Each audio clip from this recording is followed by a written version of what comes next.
Halo, assalamualaikum pemirsa. Selamat 17 Agustus.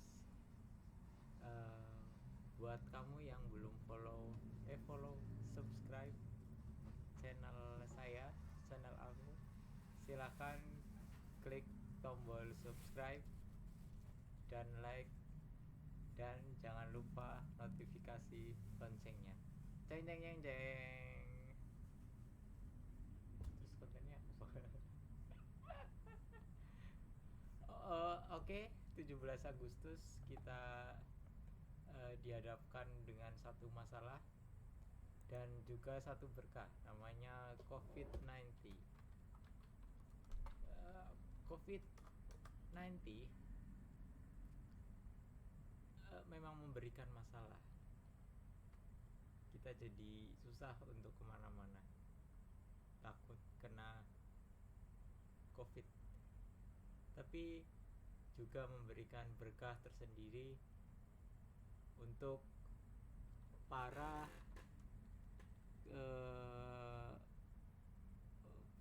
onliner ya. Kalau COVID-19 membuat offliner itu jadi susah karena takut tertular. Lalu apa yang akan saya bahas kali ini? Di era COVID-19 kita dihadapkan dengan banyak teknologi online, salah satunya Zoom. Oke. Sebenarnya online meeting gitu ya kan banyak, tapi itu memberikan berkah untuk metode pendidikan jarak jauh, telematika, ya pokoknya yang berbau-bau jarak jauh itu jadi teknologinya lebih sering digunakan. Lalu apa manfaatnya? Kita mulai dari Hannah Arendt ya. Hannah Arendt. Jadi kita akan diskusi banyak tentang, ataupun sedikit, sebenarnya ini hanya bacotan aja, jadi Anda jangan terlalu percaya. Hannah Arendt itu pernah mengungkapkan ya, bahwa politik itu sebenarnya adalah ruang publik. Ya, oke. Jadi sambil dicatat, kita catat di Karya Karsa. Kalau Anda belum bikin akunnya, silahkan bikin. Nanti di sana kalian bisa mendapatkan uang dari karya Anda jika ada orang yang memberikan dukungan. Oke. Karya Karsa @posisi not phone. Oke. Menuju fit mungkin ya. Sekarang UI-nya jadi aneh ya.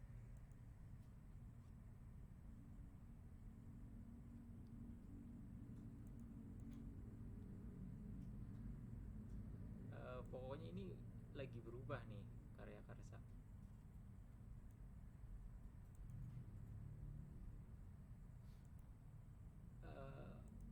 Oke, jadi tidak akan saya tulis di Karya Karsa dulu sepertinya. Karya Karsa dashboard.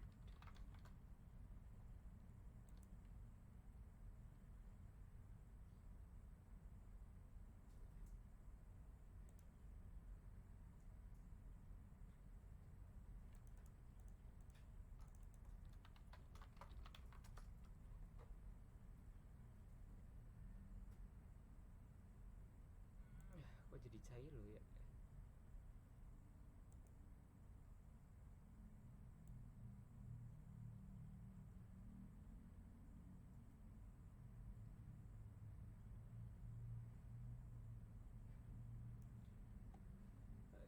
Oke, saya tulis di blog saja. Anda bisa lihat di nanti rangkumannya ada di sini ya. New post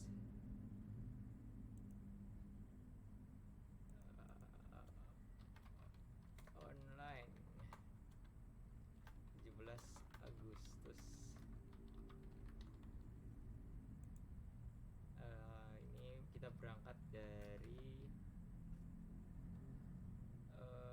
siapa tadi? Hannah Arendt. Ini tentang ruang publik. Ruang publik itu dalam bahasa Yunani itu artinya polis.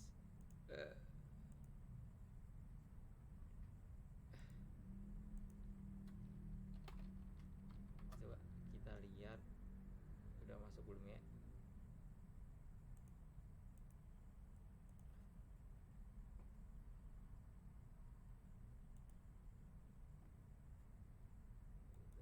Bisa dilihat nih ya.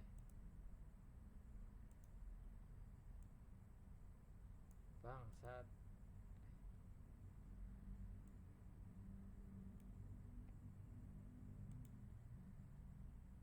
Ini nih Fauzi Aziz versi 5. Nah nih. Ini ya nanti rangkumannya di sini. Lalu apa itu ruang publik? Itu tadi kita bilang polis yang mendasari tentang politik, dimana di era sekarang banyak kita mulai dari latar belakang ya. Latar belakang itu banyak tenaga pendidik yang membuka konten pendidikannya melalui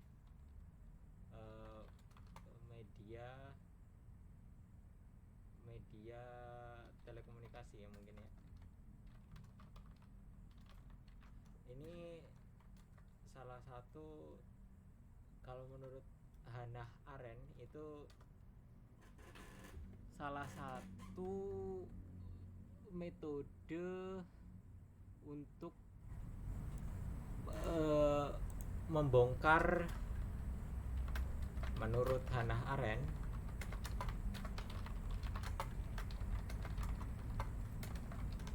itu metode untuk membongkar dinding Athena untuk bisa diakses publik. Nah, gimana ceritanya Hannah Arendt itu meruntuhkan dinding di Athena? Jadi dulu pas zamannya Yunani kuno itu kayak misal zamannya Socrates apa yang lain, orang itu dikumpulkan dengan sama rasa, sama rata, nggak melihat budak, nggak melihat dia itu pendidikannya apa ya. Zaman dulu kan belum ada sekolah, status sosialnya apa. Kalau dia masuk ke ruang Yunani, dia yang apa itu, yang ruang publiknya Yunani, si Athena, nggak Athena atau Pantheon ya, lupa. Nah di sana dia boleh berdiskusi, boleh berpendapat, boleh berargumen dan sebagainya. Nah itu kan sama rata sama rasa ya. Tapi Hannah Arendt itu masih mengkritik. Kritiknya itu kenapa tidak, kritik Hannah Arendt,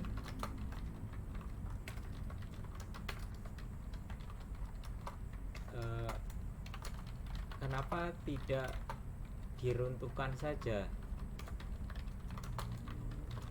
tembok di sana itu kan, biar karena di Yunani ada kesenjangan di mana di dalam Pantheon mungkin ya, itu aku lupa namanya entah apa, yang di Athena itu semua orang itu sama rasa, tapi di luar orang itu jadi berubah lagi ke kehidupan semula, jadi yang budak jadi budak, yang tuan jadi tuan, dan yang sebagainya. Makanya supaya bisa orang itu sama rasa kayak di Yunani, tembok itu harus diruntuhkan, tapi dengan pola pikiran yang ada di dalam Athena. Nah, itu hal yang mendasari politik Hannah Arendt itu anti ekonomi. Kalau kita lihat kan, ekonomi itu tata kelola masyarakat ya, tata kelola rumah tangga. Jadi di sana ada struktur bos, ada struktur tuan, ada apa, ada yang ngasih duit, ada yang enggak itu. Jadi di pikirannya Hannah Arendt, semua orang itu harus sama. Jadi ekonomi itu membuat perbedaan. Jadi ruang publik itu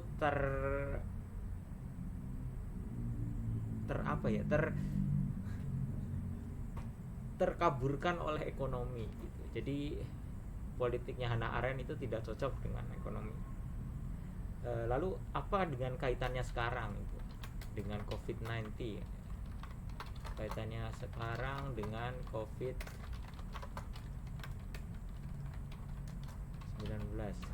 Di COVID-19 kita melihat misalkan pendidikan ya, kita lihat pendidikan saja. Dosen itu menyampaikan di ruang tertutup yang dimana tidak semua orang itu bisa akses. Minimal dia harus hadir di kelasnya itu kan. Kalau misalkan dosen memperbolehkan setiap orang itu boleh hadir di kelasnya gitu, tapi nggak dapat absen, nggak dapat nilai, nggak dapat apa.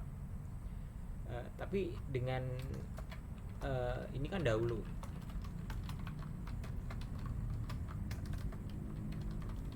Yang sekarang dosen itu jadi nge-share video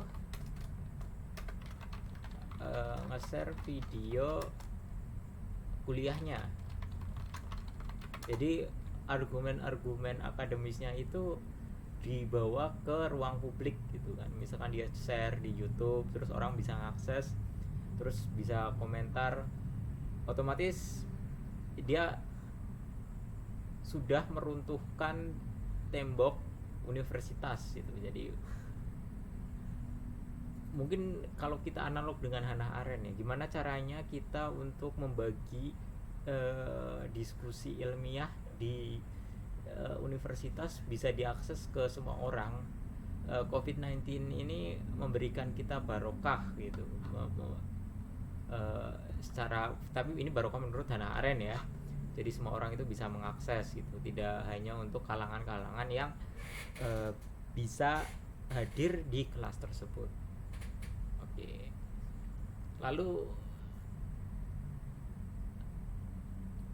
ini gambaran secara umumnya. Oke, kita lanjut ke analisis yang lebih detail.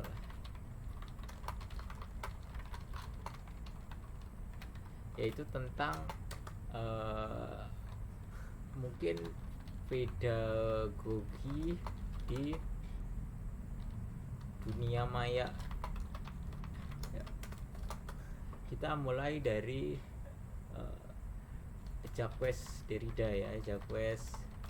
Derrida bahwa sebenarnya kehidupan ini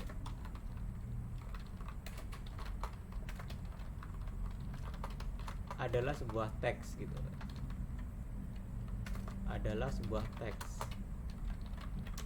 Maksudnya sebenarnya kehidupan ini tuh teks. Jadi kita melihat hidup itu berarti membaca teks. Jadi misalkan kita pergi ke pasar, kita melihat di pasar itu ada buah mangga harganya 5.000. Berarti kita sebenarnya membaca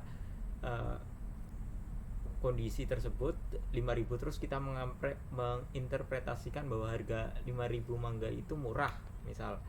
Maka kita menginterpretasikan teks tersebut misalkan dalam bentuk perilaku, kita membelinya gitu.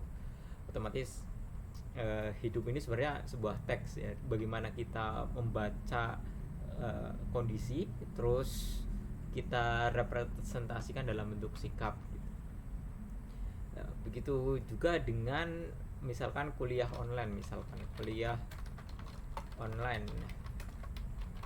Kuliah online otomatis kita diberikan kesempatan untuk membuat sebuah konten di dunia maya. Lah dari sana kita dituntut untuk menulis. Menulis itu bisa dalam bentuk video seperti ini, maksudnya tulisan video ataupun tulisan teks yang ada di blog ini. Apakah itu bagus atau itu jadi jelek ya? Karena misalkan kita jadi kurang tatap muka sama orang gitu kan, secara maksudnya kontak langsung ya, secara fisik gitu, secara fisik jarak itu bukan kesadaran ya, karena mungkin jarak itu kan ada 3, jarak kesadaran, jarak waktu, sama jarak tempuh ya. Misalkan kita Purbalingga dengan Jakarta jaraknya 250 km, itu berarti jarak tempuh kan ya. Kalau misalkan Purbalingga dengan Jakarta bisa ditempuh dengan 7 hari, berarti itu jarak waktu. Kalau misalkan aku selalu kangen dengan Jakarta, berarti otomatis tidak ada jarak secara kesadaran ya. Saya benar-benar tahu tentang Jakarta walaupun kita entah posisi kita itu secara fisik ada di mana. Nah, kuliah online membuat kita itu mungkin sebenarnya kurang interaksi secara langsung, tapi sebenarnya itu bisa diatasi dengan beberapa metode ya, misalkan chatting atau apa, atau video call dan yang lain-lain ya. Lalu apa yang akan dibahas oleh Derrida kali ini? Yang pertama itu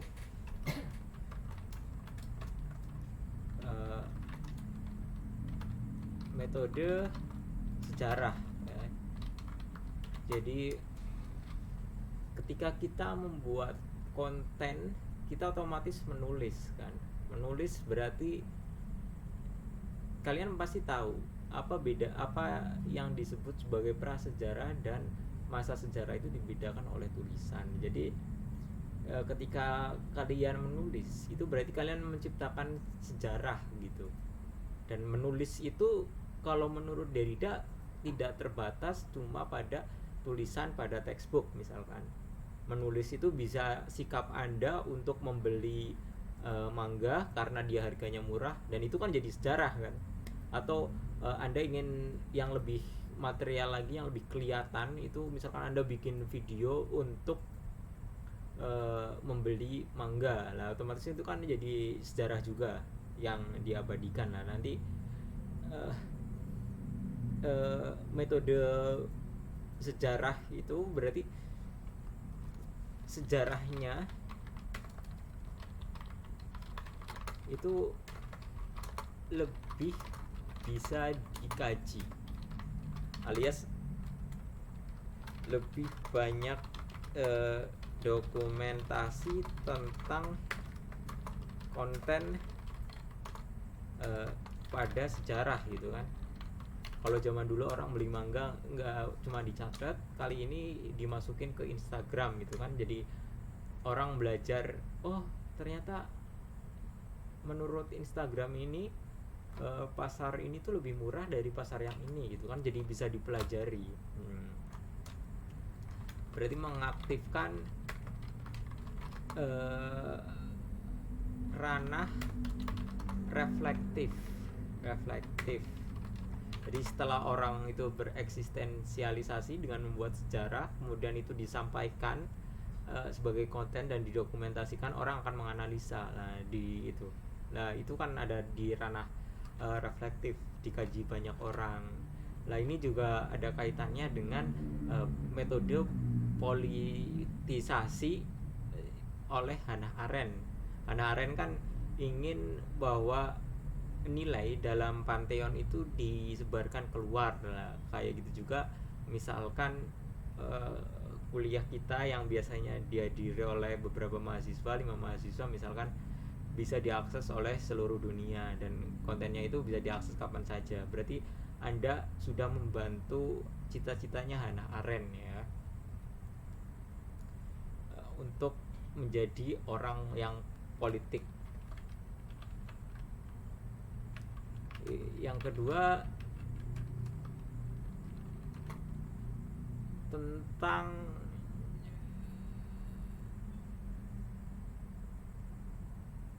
eksistensialisme.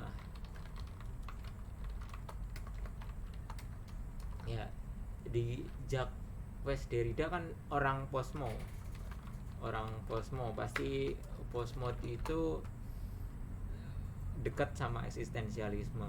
Kalau misalkan kita udah berjarak nih, misalkan kita hanya terhubung melalui dunia maya, kita terkadang tuh ngerasa kurang gitu. Berarti kurang eksis, kurang bisa menanamkan nilai-nilai itu kepada mahasiswa. Misalkan dosen bikin konten, wah gimana nih cara supaya mahasiswa itu bisa menerima ilmu saya lebih banyak, tapi tanpa tatap muka karena takut COVID-19 lah. Gimana nih? Berarti ada kaitannya sama pedagogi kan, gimana meletakkan nilai kita ke nilai orang lain. Di sini para pelajar misalkan, ini contoh kasus ya, pelajar diminta aktif, dan berarti aktif untuk bereksistensialisme, eksistensialisasi pada materi kuliah itu. Kadang biasanya kalau mahasiswa nggak ketemu dosen, jadi kalau dia diwawancara ngadepin suatu kehidupan yang nyata itu jadi kurang pede. Karena apa? Ya semua orang bisa ngakses itu online gitu. Jadi apa bedanya saya? Kalau misalkan saya udah ketemu dosen ini, saya pernah dididik sama ini nih, jadi lebih pede kan. Nah, walaupun sebenarnya skill sama itu tuh juga tergantung orangnya ya, tapi itu kan ada kecemasan eksistensialis gitu. Lalu gimana cara mengatasinya ya? Yang pertama, kalau menurut Derrida, ini solusi dari Derrida,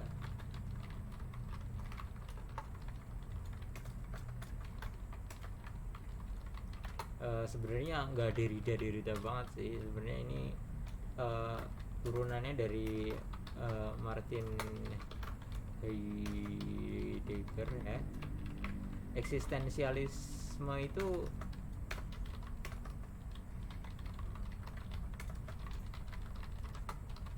adalah metode untuk membangun masa depan. Nah, maksudnya eksistensialisme itu seperti apa nih?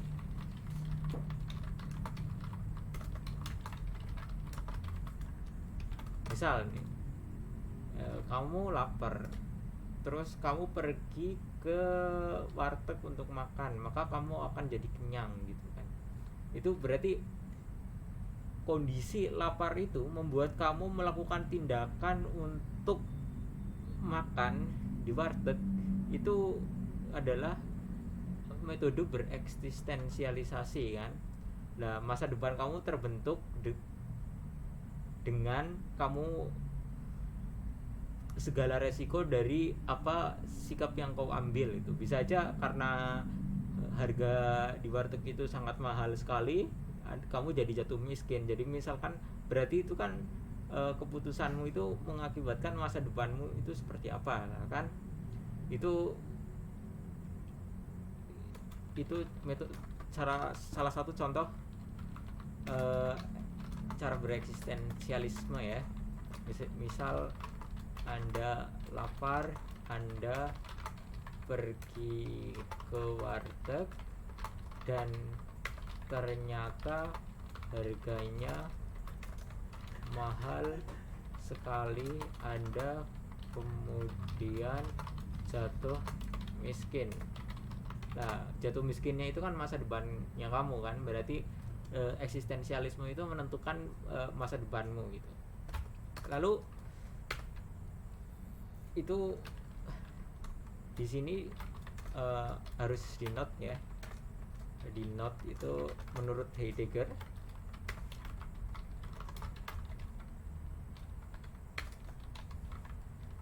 ini kau bisa baca di Zen Unchained. Kalau versi bahasa Inggrisnya itu Being and Time. Kau mungkin bisa cari di sini ya, Zen Unchained Heidegger.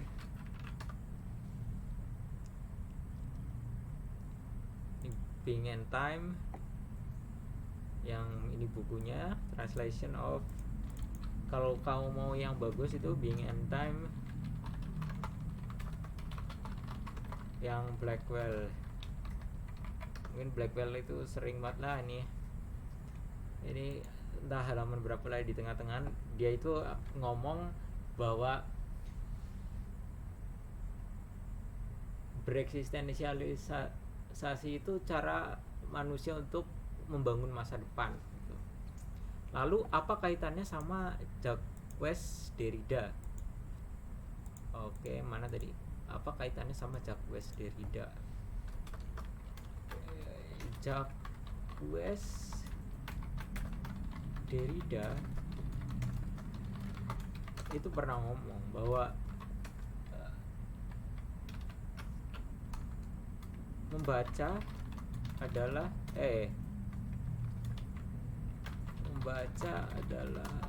menafsirkan ya, menafsirkan adalah salah satu metode untuk bereksistensialisasi. Dan otomatis kalau kita sambungkan berarti menafsirkan kan harus membaca kan.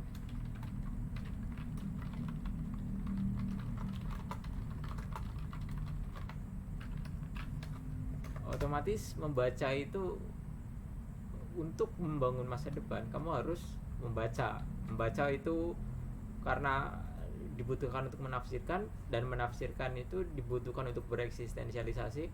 Bereksistensialisasi itu dibutuhkan untuk membangun masa depan.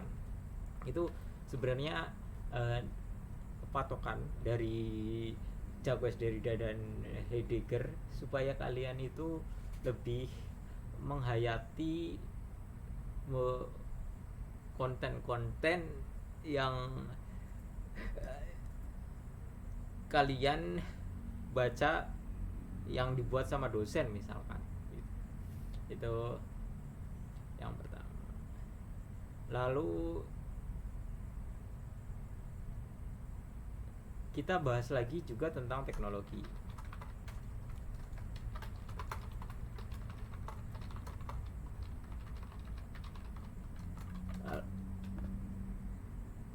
Untuk membuat konten di dunia maya kita kan butuh teknologi.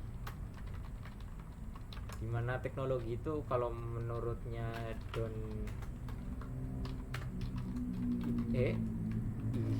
ide lah, pokoknya ini nggak terlalu lupa ya.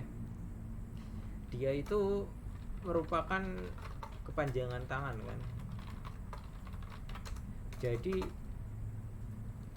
konten YouTube itu sebenarnya kepanjangan tangan dari yang buat konten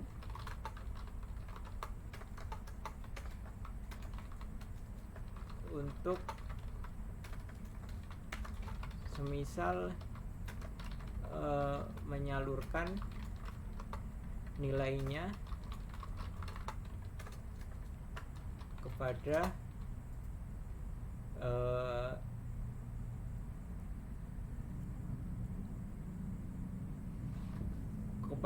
para pelajar ya, mungkin seperti itu. Lah, karena ini sebuah kepanjangan tangan dan teknologi juga tidak bisa bersikap netral, menurut Don Ide, karena dia punya otonomi. Kita tahu kan, misalkan pisau punya otonomi untuk memotong daging. Jadi batasannya itu ya cuma motong daging atau motong buah atau motong apa dan lainnya. Dia dibikin untuk membuat programming, pisau tidak bisa gitu. Itu kan berarti ada wilayah otonominya. Atau mungkin dibuat programming tapi bisa tapi susah banget. Nah, itu kan ada wilayah otonomi dari teknologi. Lah, misal kita menggunakan YouTube nih.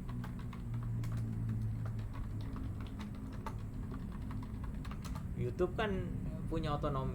Dia hanya bisa dipakai ketika orang ada akses ke internet. Dan orang yang akses ke YouTube sekalipun terkadang juga dapat iklan-iklan itu kan, itu ada otonomi teknologi kan.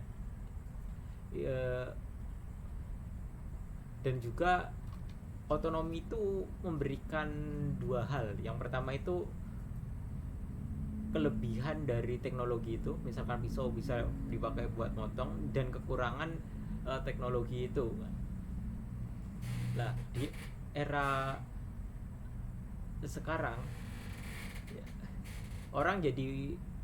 semua orang itu jadi bisa ngakses,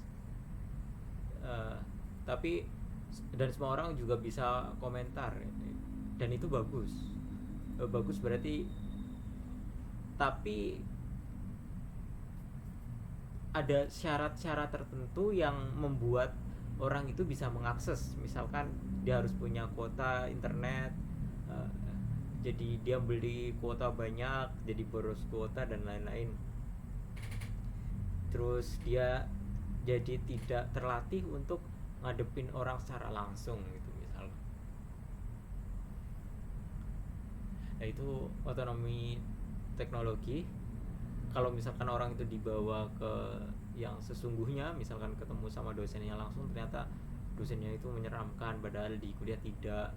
Terus atau di kuliah online kelihatannya menyeramkan ternyata aslinya tidak, itu kan jadi. Nah, itu tapi itu hanya masalah eksistensialisme ya. Tapi hal yang penting di sini, kita itu bisa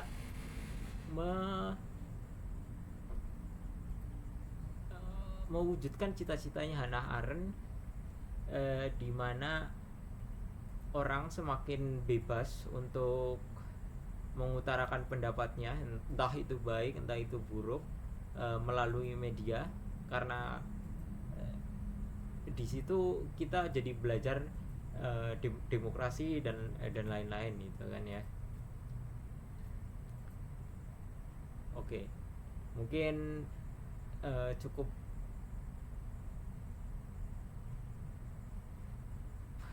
sekian pengantar Posmo di era COVID-19. Terima kasih.